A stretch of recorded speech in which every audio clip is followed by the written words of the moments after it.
Mañana para los que no habéis estado, pero sí quiero simplemente dar unas pinceladas antes de darle la palabra a los sabios y a los expertos, y es que la arquitectura o los bienes patrimoniales, yo como concejal de patrimonio, los bienes de interés cultural, no solo sirven, que también, para verlos, para que los expertos y los analicen, sino también es un motor de desarrollo. Nosotros aquí en esta zona, en esta comarca, incluso en esta provincia, en esta región, no estamos muchas veces acostumbrados a utilizar los bienes de interés cultural y los bienes patrimoniales como motor de desarrollo, cuando en otras zonas de nuestro país están absolutamente concienciados con el tema y todos los ciudadanos son agentes de desarrollo. Tú vas a Asturias, por poner un ejemplo cercano, cercano porque está en España, una región que sí, a todos nos parece muy bonita, pero que hace 20, 30, 50 años no vivía del turismo, vivía de la industria, de la minería, del carbón, etcétera, y que se ha transformado en una industria turística brutal. Y cada persona que vive en Asturias es consciente de que vende su patrimonio. Vende desde las iglesias románicas hasta el monte, los osos y la playa. Nosotros no tenemos playa, no tenemos montes, no tenemos osos, pero sí tenemos muchos bienes de interés cultural que no sabemos aprovechar. Uno de ellos es Cañada. Están las pinturas rupestres en Minateda, que ha comentado antes. Está todo el cañón de los Almadenes, que María Jesús quiere poner en valor. Están las minas, están el Saladar de Agramón, que no deja de ser un elemento turístico también. Está la Semana Santa y las temporadas, que las utilizamos una semana al año, pero que hay que darle una utilidad durante los 365 días. Por eso hacemos museos y queremos que la gente venga. Está la gastronomía, está el turismo de interior, el turismo rural, que en cualquier sitio... Mira, yo el otro día, y cuento una anécdota muy sencilla, ayer me parece, estaba cenando en un bar de aquí de Gin y enfrente estaban un grupo de amigos que estaban hablando de que se iban a una casa rural. No se iban a Asturias se iban a una casa rural de un pueblecito. ¿Por qué? Porque habían estado otros años allí, se lo habían pasado bien, habían hecho sus barbacoas y, por ejemplo, Cañada de Agra tiene un potencial de casas rurales enorme, o Minateda, o de rehabilitar espacios que son que han sido viviendas para convertirlas, por ejemplo, en una casa rural. Porque cuando uno va a una casa rural, pues a lo mejor no tiene por qué tener enfrente los picos de Europa. Si los tiene, mejor. Pero puede ser que simplemente quiera una casa rural para pasar un fin de semana con sus amigos y hacerse unos chorizos a la barbacoa. Y eso hay que potenciarlo, igual que el turismo gastronómico, el vino, el arroz, etcétera. Y yo, por mi parte, nada más, agradecer a los ponentes, y ya les voy dando pasos, y luego, si queréis, entramos en un poco de debate, si estáis dispuestos. Y como ha dicho Marian, pues el primero en intervenir creo que es Gregorio, que, como ha dicho ella, es catedrático de Geografía Humana y coordinador académico de la Cátedra del Arzobispo Loaces de la Universidad de Alicante, y que nos va a dar pues esa visión suya sobre qué tenemos que hacer o qué podemos hacer con la conservación del patrimonio. Muchas gracias, Gregorio. Muchas gracias. Muchas gracias, buenas tardes a todos por asistir aquí a esta sesión que me parece magnífico. Yo quiero comenzar mi intervención felicitando a los organizadores de este acto por la sesión de esta mañana. Decir que yo he venido aquí a aprender, por eso el que yo sea el primero en intervenir en esta mesa me pone un poco violento. Tengo que comentar un poco mi experiencia porque tampoco sabía cómo se iba a desarrollar esta mesa redonda, si el ponente hacía preguntas para que los que participábamos interviniéramos, ¿no?, en virtud del conocimiento que cada uno tiene o de la propia experiencia, pero tal y como he visto esta mañana nos deja un tiempo para que nosotros presentemos en nuestra trayectoria y hagamos un poco el por qué tenemos esa sensibilización por esta temática que aquí nos reúne, que es arquitectura y territorio. Bueno, pues yo agradecerle a Mariana la invitación de estar aquí. Es una invitación que, aunque estoy a nivel personal, vengo con un grupo de investigación, con dos compañeros de la Universidad de Castilla-La Mancha, los doctores Cebrián y Jover, que están aquí con nosotros, que me acompañan, porque el 25 de febrero hicimos una visita al archivo, es donde conocimos a Beatriz, la archivera. Beatriz es la que le pasa el contacto, ¿no?, a Mariana. Mariana me dice: oye, ¿quieres venir a hablar de Cañada de Agra? a mí de entrada me violentó un poco porque nuestra investigación se está iniciando. Solo hemos hecho una cata en el archivo, hicimos un acopio de material y por eso decía que hemos venido aquí con el ánimo de aprender. Ya lo habíamos visitado en alguna que otra ocasión, incluso yo tengo la suerte de que mis consuegros compraron casa de recreo aquí en Cañada de Agra, en el entorno de la plaza, y que todavía no conozco esa casa, no he venido nunca coincidiendo con ellos aquí, y la verdad que estoy contento, con lo cual, pues gracias a Mariana y gracias a Beatriz, estamos aquí muy ilusionados y muy contentos, y sobre todo con una idea que yo creo que no debe ser un hito puntual, aislado, Mariana, sino que debe ser pie para continuar. Y digo pie para continuar porque conseguir esa concienciación, esa sensibilización, eso no se nota por unas jornadas. Esta mañana los que hemos asistido en el edificio que nos ha albergado Enellín, pues eran personas interesadas, personas que trabajan en la administración o personas que tienen sensibilidad por el patrimonio, por la arquitectura. Ahora nos hemos desplazado esta tarde aquí a Cañada de Agra y bueno, veo que más o menos los mismos que hemos estado esta mañana, pero tenemos la suerte que creo que hemos incrementado algo más con los propios vecinos de Cañada de Agra, con lo cual a mí eso me da una tremenda satisfacción porque considero que ustedes son los grandes protagonistas y son las personas que tienen que velar, ¿no?, porque esta impronta patrimonial y esta riqueza se conserve de cara al futuro. Bien, en cuanto a mi trayectoria, decir, como me han presentado, soy geógrafo, me incorporo a la universidad en el año 80, con lo cual ya estoy ahí oliendo la jubilación, ¿no? De hecho, ya debería estar jubilado, pero dije que iba a aguantar hasta los 70 años y ya me queda poco pues, para jubilarme, y por eso animé a mis compañeros a emprender esta investigación, porque precisamente yo vengo de una provincia donde también tenemos esa actuación del INC, que era la colonización de Saladares, un intento de carácter social, histórico, por un pueblo, el de Albatera, por conseguir un proceso de colonización en terrenos salinos, que prácticamente toda la huerta de Orihuela se ha hecho sobre terrenos salinos en etapas sucesivas. Por eso presentamos un paisaje milenario que ya está consolidado, por lo menos iniciado y consolidado en el siglo X con los árabes, y que ha llegado al siglo XXI, pero ya da unas señales de que ante las grandes transformaciones en el secano, el trasvase Tajo Segura, etcétera, etcétera, ese minifundismo que domina los espacios agrarios tradicionales y el malentendido turismo en el medio rural, porque el turismo en el medio rural siempre lo hemos explicado cuando en geografía como el agroturismo. Allí, desgraciadamente, más que agroturismo, es el residencialismo. Con lo cual, el residencialismo supone muchas viviendas, si están adosadas a un campo de golf, mucho mejor, con lo cual supone una transformación paisajística y supone perder nuestra identidad, nuestra cultura y nuestro paisaje. Además, he tenido la suerte, porque desde que entré en la geografía siempre he hecho una mirada histórica.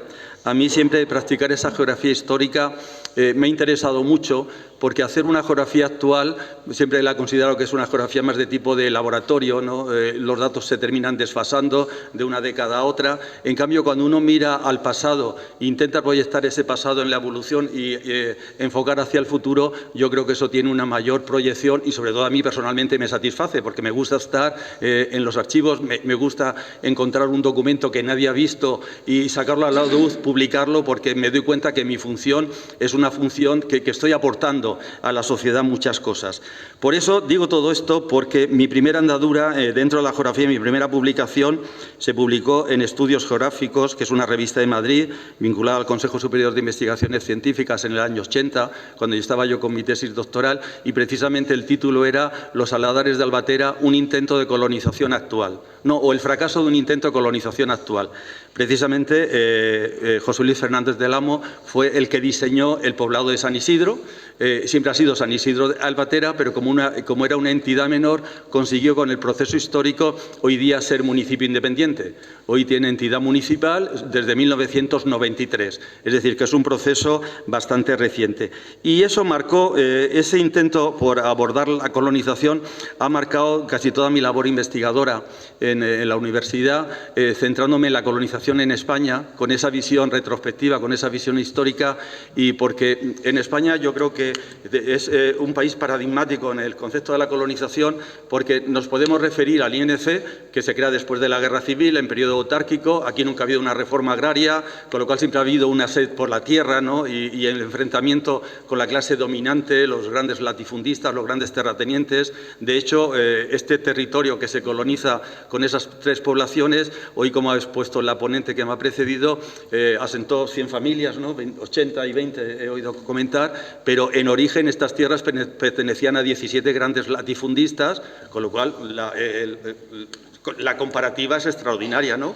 Que se les expropió, se les indemnizó, se les dejó unas superficies en reserva que se les iban a transformar de secano a regadío, con lo cual hicieron su propio negocio, ¿no? Además de asentar además de asentar a las familias que aquí vinieron desplazadas de esos territorios o de esos terrenos que se inundaron por el pantano del Cenajo y de Camarillas y se asentaron aquí. Sé que también vino gente a la hora del manejo del regadío de mi comarca, porque sobre todo la huerta de Orihuela, que es continuación de la huerta de Murcia, es una cultura del agua y es una cultura de manejo del agua. De manera que a la hora de hablar de la colonización, podemos empezar a hablar desde 1939, que es cuando se crea la Ley de Bases de Colonización de Grandes Zonas, o ya podemos ir a los proyectos específicos parciales. El de aquí es del, como ha dicho, el Poblado es del 62, el de San Isidro es del 52, 10 años antes, pero yo, conociendo esa realidad que siempre me ha interesado en ese proceso histórico donde la colonización, España, como he dicho, puede ser un laboratorio de análisis, porque tenemos un proceso continuo desde el siglo XVIII, con la entronización de los Borbones, hasta nuestros días, y en cada siglo, en cada centuria, se ha dado un modelo de colonización contrastado sobre el territorio, porque ha sido un laboratorio de experiencias en un país donde nunca se ha llevado a cabo una reforma agraria. Siempre esa reforma agraria se ha parcheado con los planes de colonización. Y a la hora de hablar de esa colonización, pues eso motivó que toda mi investigación esté centrada en ese ámbito y, sobre todo, cuando hablamos de colonización siempre pensamos en la colonización pública, como fue la del INC, que al fin y al cabo a mí es una colonización que me sorprende porque era como un organismo autónomo donde todos los ministerios, el de Vivienda, el de Comunicaciones, estaban al servicio de ese instituto para llevar a cabo ese gran proceso de transformación, porque pasar de 17 grandes latifundistas a asentar 100 familias, a ampliar el regadío, el canal de Yin en 20 y tantos kilómetros más, que creo que fue lo que se amplió, generar 100 y pico kilómetros de carreteras, de caminos, de brazales secundarios de riego y llevar a cabo esos tres poblados, yo creo que es una gran intervención en el territorio. Y por eso, dado que el título de la conferencia o de este encuentro era arquitectura y territorio, yo como geógrafo voy a dar un enfoque, no voy a hablar tanto del edificio, porque ya se ha hablado esta mañana magníficamente bien con la ponente que ha dado la conferencia inaugural y ahora con la ponente que me ha precedido, pero sí tenemos que concienciarnos que para mí el territorio, como geógrafo, es el mayor contenedor patrimonial. Es decir, la geografía estudia la relación del hombre con el medio, y en esa relación del hombre con el medio es el hombre quien transforma el medio y es el hombre quien crea el territorio. Por lo cual, todo lo que es creación humana, porque esa es la definición de patrimonio. Si vamos al concepto que es patrimonio, la mejor definición que se ha dicho, y para mí es la que yo desarrollo siempre en clase, podemos ir a las definiciones de organismos internacionales, el de la UNESCO, que tiene su propia proyección, ¿no?, sobre lo que es cultura y lo que es patrimonio. A mí me interesa más la definición que han dado los antropólogos. A veces a los geógrafos nos atacan que practicamos una geografía de rapiña, nos metemos un poco en historia, como yo me meto, pero no soy historiador, tomamos cosas de la sociología, tomamos cosas de la antropología. Pues a mí hay una definición que me interesa mucho, que es la de patrimonio dada por los sociólogos, que dice que el patrimonio es una construcción social. Con lo cual, dos palabras sencillas: construcción social. Es todo lo que la sociedad hace para entenderse, para relacionarse, lo que construye, lo que transforma ese medio. Y entonces, desde este punto de vista, esa arquitectura a mí me interesa mucho porque es una arquitectura que se enmarca en un territorio y hay una estrecha relación entre lo que es el propio núcleo urbano con lo que es el espacio circundante. Y ese espacio circundante es lo que hace que estemos hablando de algo que hoy día es lo que tenemos que tener, esa visión, que es un patrimonio integral.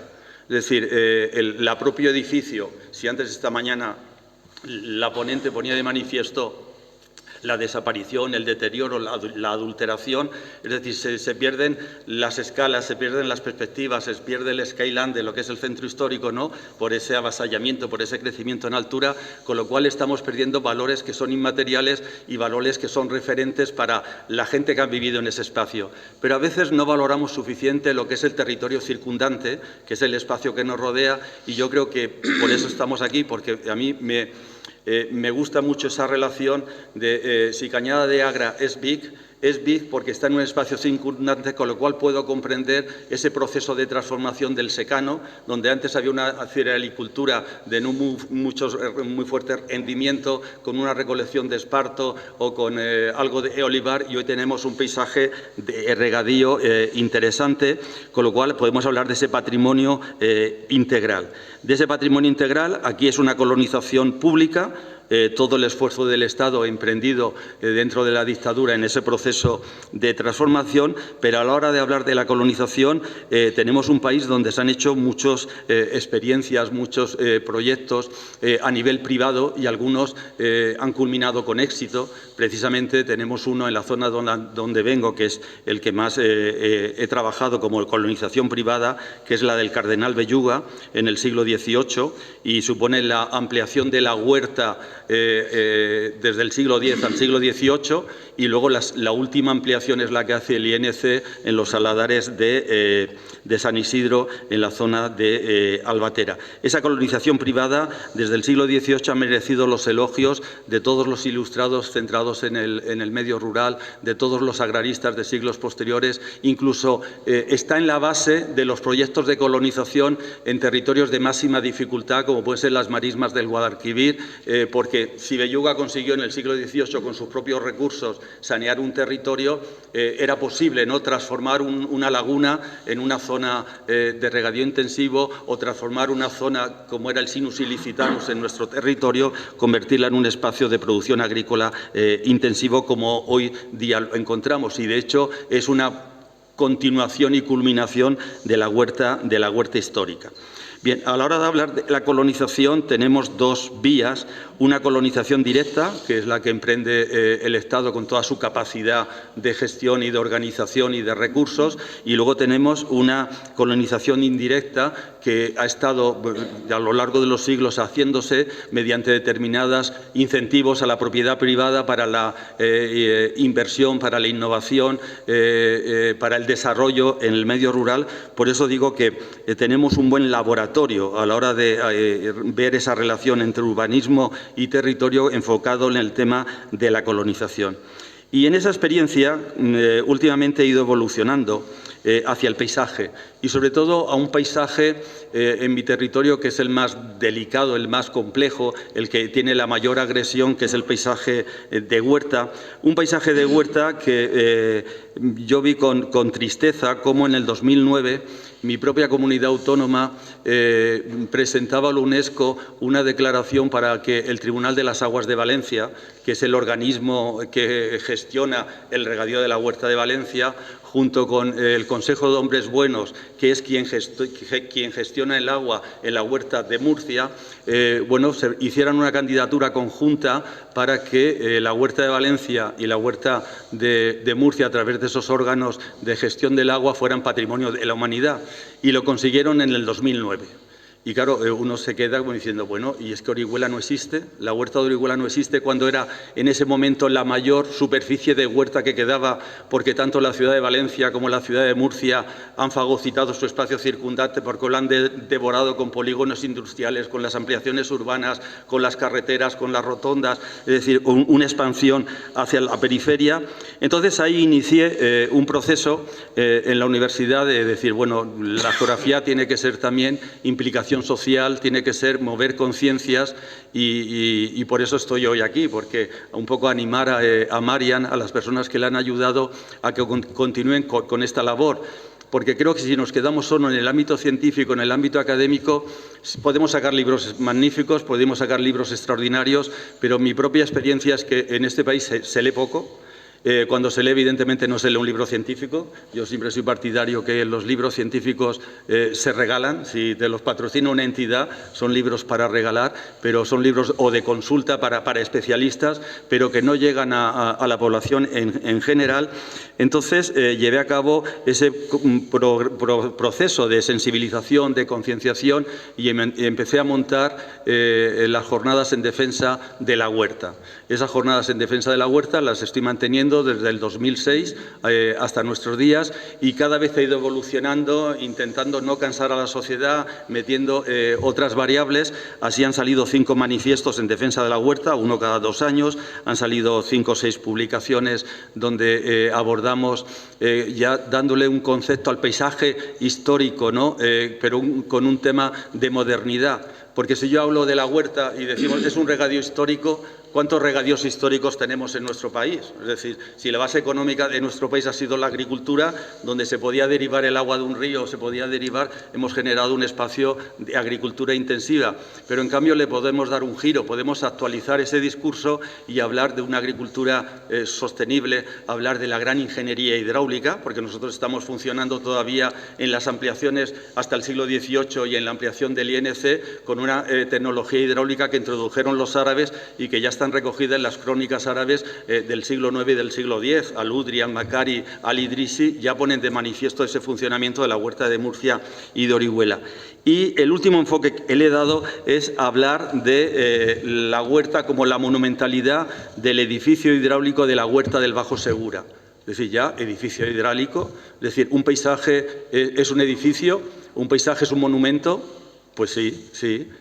Por supuesto, y además lo he justificado porque debido a esa labor de archivo, el Tribunal de Castilla en 1793 prohibió expresamente que se utilizara el término edificio para hablar de la infraestructura hidráulica en la huerta de Orihuela, rastreando.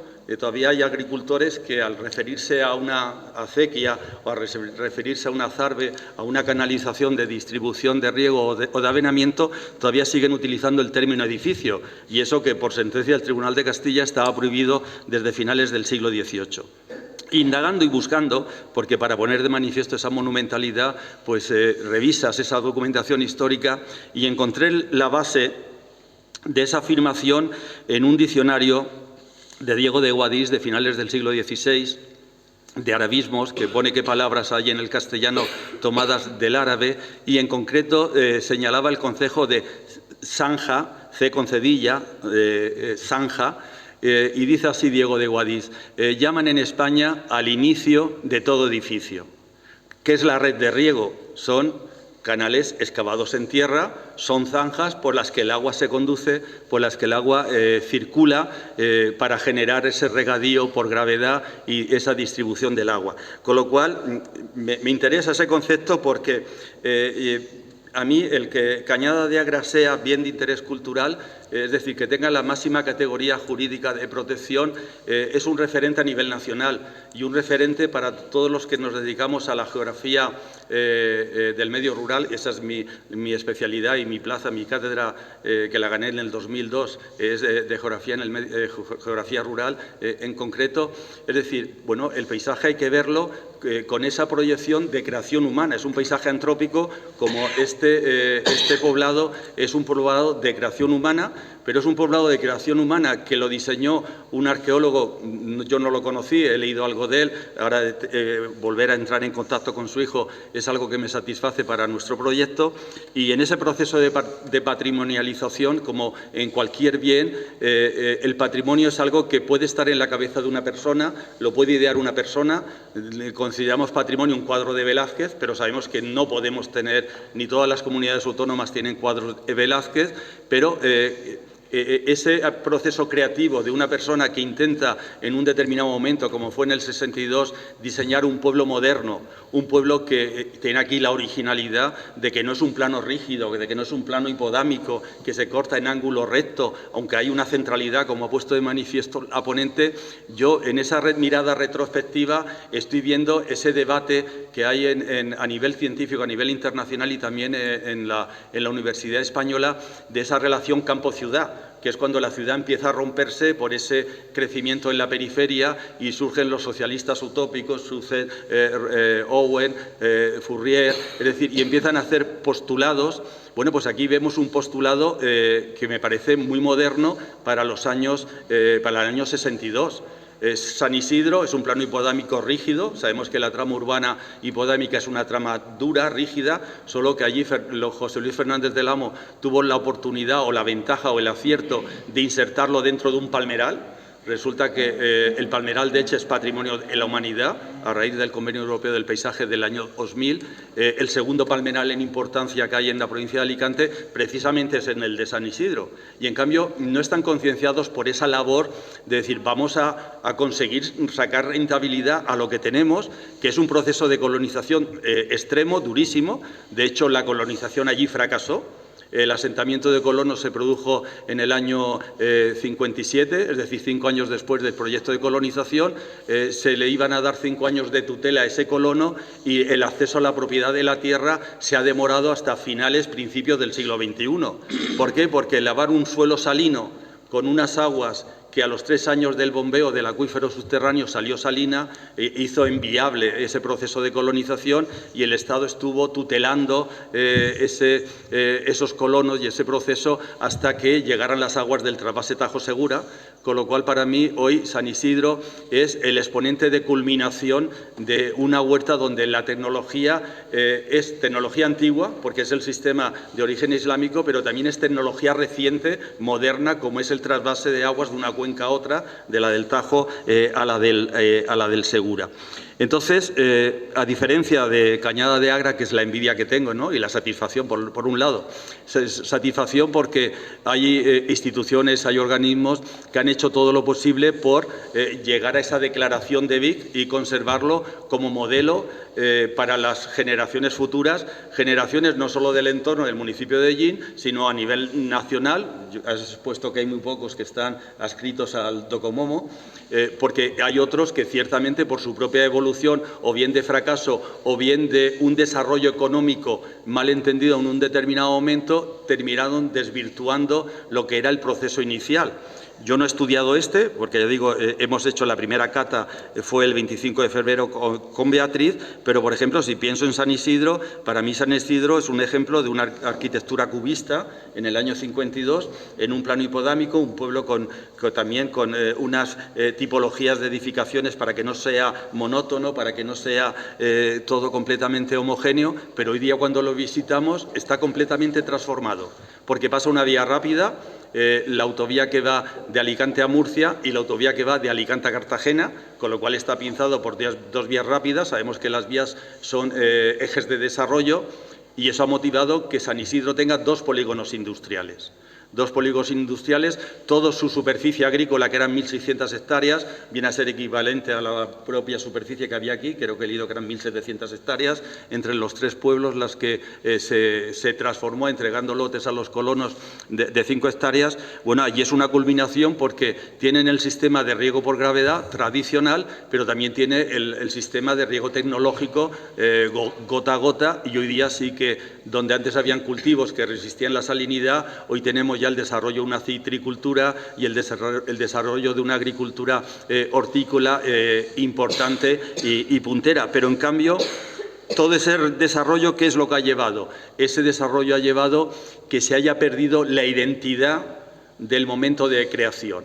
Y al perder esa identidad del momento de creación, ¿qué pasa? Se desvirtúa lo que son el núcleo fundacional, está completamente desvirtuado. Parámetros exteriores que se han revocado con ladrillo, con azulejería, crecimientos en alturas cuando eran en unas calles viviendas de planta baja, incluso no se ha hecho caso del propio almeral, el picudo es una amenaza que lo está diezmando y no hay conciencia. Y eso motivó a finales del 2014 que el ayuntamiento me llamara, porque tenía conocimiento de esa defensa que hacía de la huerta, para que, viendo que se estaba perdiendo esa riqueza y que no habían sido capaces de dar ninguna disposición para la protección del propio núcleo, decir, bueno, vamos a recoger nuestra identidad y vamos a hacer un museo de la huerta. Pero si yo trajera PowerPoint y os pusiera los museos de la huerta que han surgido en mi territorio, sobre todo a partir del 2005 en adelante, por esa agresión que el paisaje ha sufrido, un poco a veces los ayuntamientos crean un museo como una forma de lavado de conciencia, es decir, ya que estamos destruyendo, ya que esto va a desaparecer, vamos a contentar un poco a la población que tiene ese amor a la tierra, al terruño, ese apego de que es herencia, de que es transmisión de conocimiento de padres a hijos, vamos a hacer un pequeño museo. Bueno, pues yo los museos de la huerta siempre he dicho que si los dinamitaran todos, porque no reflejan la realidad de un territorio, cuando la realidad de un territorio es el esfuerzo de superación de las personas que allí se asentaron para transformar ese territorio. Toda la huerta era un espacio pantanoso, y sobre ese espacio pantanoso que está en el pleno lecho del río Segura hemos transformado una huerta. Por eso la riada del 2019, una riada que volvió a inundar toda nuestra comarca, porque estamos viviendo, las 21 cabeceras municipales están asentadas dentro del lecho mayor del río Segura. San Isidro está en esa zona, en la periferia, frente al antiguo Golfo Sinus Ilicitanus de Elche. ¿Qué es lo que pasa? Bueno, pues yo entro en contacto con el alcalde, me ilusiono bastante, fue en el mes de septiembre del 2014, vamos a plantearnos un museo de la huerta. Yo dije, bueno, vamos a ver con qué contamos, con qué personas se puede contar. Me presentaron pues personas que dentro del municipio tenían interés por la cultura, pero cuando veo, bueno, a ver con qué objetos partimos, qué material tenemos para poder hacer un museo, bueno, me di cuenta que lo que me presentaban era, a veces se le da valor a una cosa así dada, una cosa rota, como un valor patrimonial, y yo dije, eso no sirve para nada. Yo creo que el discurso que hay que crear es el discurso de la dificultad de transformación de ese medio. Entonces, al final, bueno, el alcalde se dejó convencer, yo muy satisfecho, no planteé un museo de la huerta, porque, como he dicho, el concepto que tengo no es el que muchos quieren reflejar, y planteé el Memorial de San Isidro. Es un memorial que se trabajó en plan intensivo desde enero del 2015 hasta marzo, que se inauguró porque ya venían elecciones ese año. Detrás había una intencionalidad política de hacer una apuesta importante por la identidad, por la cultura, por el territorio, con lo cual allí se diseñaron 26 paneles, era la primera fase para poder inaugurar, se recuperaron las 2 casas de los maestros, se vaciaron, se hizo diáfono para exponer ese espacio expositivo, y yo siempre pensé que eso iba a ser el punto de partida de luego ir a un centro, a una colección museográfica de carácter permanente y terminar siendo un museo en el futuro. Vienen las elecciones, se ha ganado, el equipo que estaba dirigiendo el municipio incrementa el número de concejales y al final pues el trabajo ha quedado en nada. Para mí, bueno, tengo la experiencia de que puedo hablar con propiedad, ¿no? De que creo que el paisaje se puede musealizar. Entonces aquí, ya que estamos en Cañada de Agras y ya que ustedes tienen un pueblo perfecto, que por cierto hay que cuidar, y ya se ha puesto de manifiesto que no tenga esas agresiones como en alguna diapositiva que hemos visto esta mañana, yo creo que hay que relacionarle y hay que darle, si queremos convertirlo en turismo, yo creo que hay un aspecto importante, es la sensibilización y, por supuesto, esta jornada puede sensibilizar, pero tiene que ser una sensibilización permanente en el tiempo, y esa sensibilización tiene que contar con los propios vecinos que aquí viven. Es decir, la propia administración local tiene que apoyar, tiene que animar, tiene que financiar algo, ¿no? Pero tiene que trabajar lo que es el proceso de participación ciudadana, que es algo que está muy de moda, pero que luego la realidad me pone de manifiesto que cuando hablamos de participación ciudadana lo queremos solucionar con una reunión de 4 horas y ya está. Y yo creo que la participación ciudadana requiere unas técnicas, requiere un aporte de ideas de todos los que están implicados, y yo creo que los implicados son los propios vecinos que hay aquí y la propia ciudadanía de Ellín. Y si lo queremos hacer permanente y queremos que se convierta en desarrollo local, que se convierta en un nexo que sea importante para el turismo, aunque a mí cuando hablan de turismo en el medio rural Y yo siempre digo, bueno, hoy la palabra turismo es muy bonita porque sabemos que el turismo es puesto de trabajo, el turismo trae gente, el turismo puede ser un motor de desarrollo, pero yo nunca hablo del turismo pensando en que vayan a venir ingleses, noruegos, alemanes, sino cuando hablo de turismo digo, a mí me interesa porque es la identidad de mi colectivo, la identidad de mi pueblo, y son los que tenemos que nosotros transmitir esa autoestima y esa satisfacción de lo que tenemos, de lo que hemos sido y de lo que hemos hecho. Entonces, si queremos hacer esa sensibilización, si queremos generar ese debate de aportar ideas, yo creo que el punto de partida debería ser un local de encuentro donde se pueda montar, llámalo museo de sitio, llámalo centro de interpretación, centro de recepción de visitantes, memorial de Cañada de Agra o del proceso de colonización, y ir aportando materiales y, sobre todo, ir haciendo pequeños encuentros, pequeños eventos, ese proceso de transmisión del conocimiento como en memoria del territorio, porque si no, al final resulta que la memoria del territorio se va perdiendo, que es lo que yo he experimentado en San Isidro. Si hoy día nosotros vamos a San Isidro, si hiciéramos un recorrido por conocer un pueblo de Fernández del Amo, encontraríamos que, claro, el viario se conserva, porque el viario no hay agresión, no hay una ocupación de lo que es el viario, pero de la vivienda creo que quedan dos que recoge el tipo de construcción tradicional. Todas las demás están completamente desvirtuadas y completamente alteradas. Aquí jugamos con ventaja en ese, en ese aspecto. Pero yo creo que esa ventaja hay que explotarla en ir hacia más, ¿no? Porque si se habla del turismo, yo por eso digo, no pienses desde mi punto de vista, no hay que pensar en un turista alemán que venga, hay que pensar en nosotros mismos, en el turista nacional, es decir, Cañada de Agra es un exponente de la colonización en España que en 3 siglos ha aportado determinados modelos y el modelo de mediados del siglo XX ha sido este. Y si tú expones eso, con todo, le estás dando una proyección que interesa en los 300 pueblos de colonización que hay e interesa en los otros pueblos de colonización. Ya está, me callo. Yo me quedo... Muchas gracias, Gregorio. Yo me quedo con dos notas. Me quedo con 2 notas fundamentales, que es la concienciación y la sensibilización, pero no de los de fuera, que a lo mejor ya están sensibilizados los expertos, sino de los de dentro, que es lo que tenemos que hacer. Y sin más preámbulo, le cedo la palabra a Rafael Vargas Lozano, arquitecto del Ayuntamiento de Albacete, porque también nos puede hablar de esa experiencia en la conservación, el estado de conservación de Cañada y por qué es algo singular y por qué hay que conservar Cañada. Bueno, buenas tardes. Yo me acerco a Cañada de Agra. Acércate al micrófono primero.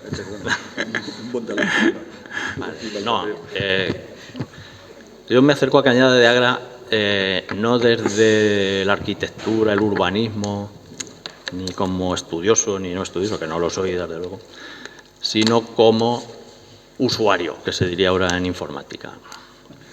Cuando yo era pequeño, tendría 10 años o 15 o 12 por ahí, venía a Cañada de Agra, a casa de una familia, en verano, pasaba aquí 10 días o 15, tal.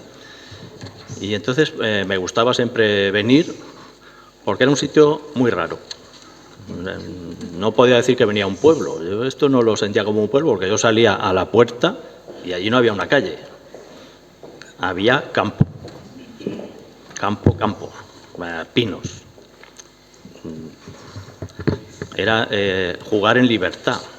No había coches, los coches estaban fuera, estaba todo controlado. También había menos coches, pero era un sitio muy raro. No le podrías decir a uno dónde está Correos o dónde está la plaza porque me costaba mucho. O sea, yo lo acompaño y lo llevo y llegamos, pero no hay una calle a la derecha, 2 calles a la izquierda, tal.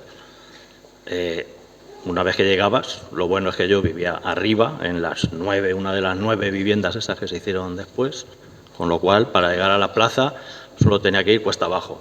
Era la forma de no perderse. Pero siempre entre pinos y por el medio de casas y calles, y tal, que, bueno, como son todas iguales, pues no es fácil una referencia a ese nivel. Una vez que llegas a la plaza, pues sí, ya notas que has llegado al centro neurálgico, al sitio clave, al poder, a donde está el mercado, donde estaban las tiendas, el bar, el dispensario entonces o tal. Pero siempre, o sea, todo el pueblo está concebido de una forma abstracta. No, ya lo hemos dicho, no hay calles y tal. La plaza, incluso dentro de ese cuadrado, de esa plaza cerrada, preciosa, transparente, hacia los pinos que hay hacia afuera, solamente tienes...